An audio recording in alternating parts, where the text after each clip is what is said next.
votre santé. On va prendre soin de notre foie ce matin grâce à vos conseils et à l'occasion de la journée mondiale consacrée à ce qu'on appelle la maladie du soda.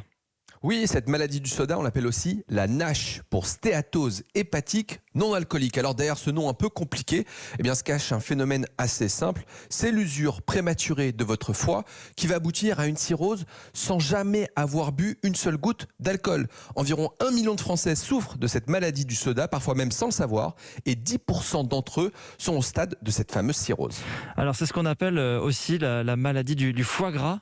Oui, le foie gras, c'est le stade qui va précéder cette fameuse maladie du soda. On estime d'ailleurs que 10 millions de Français ont un foie gras, c'est dire l'ampleur du phénomène. Alors pour faire très simple, le foie, il a un rôle de stockage et de transformation des sucres. Sauf qu'avec nos modes de vie et notre alimentation de plus en plus industrialisée, nous mangeons de plus en plus mal et surtout des aliments de plus en plus caloriques. Le foie va essayer dans un premier temps de stocker l'excès de calories consommées. Mais au bout d'un moment, ses capacités vont vite être dépassées et il va commencer tout simplement à s'engraisser. Avec le temps, cette graisse autour du foie va provoquer de l'inflammation qui peu à peu va le détruire et aboutir à la cirrhose. Alors du coup, on consulte qui dans ces cas-là et dans un premier temps ?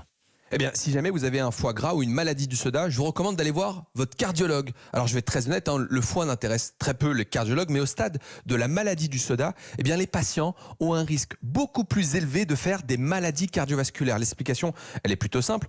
Tout ce qui est gras et tout ce gras va s'accumuler dans votre foie, mais ça va aussi s'accumuler dans vos artères qui vont plus facilement se boucher. Et je vous rappelle aussi que la maladie du soda ne donne quasiment jamais aucun symptôme, mais qu'une simple prise de sang chez votre médecin généraliste permet de faire le diagnostic.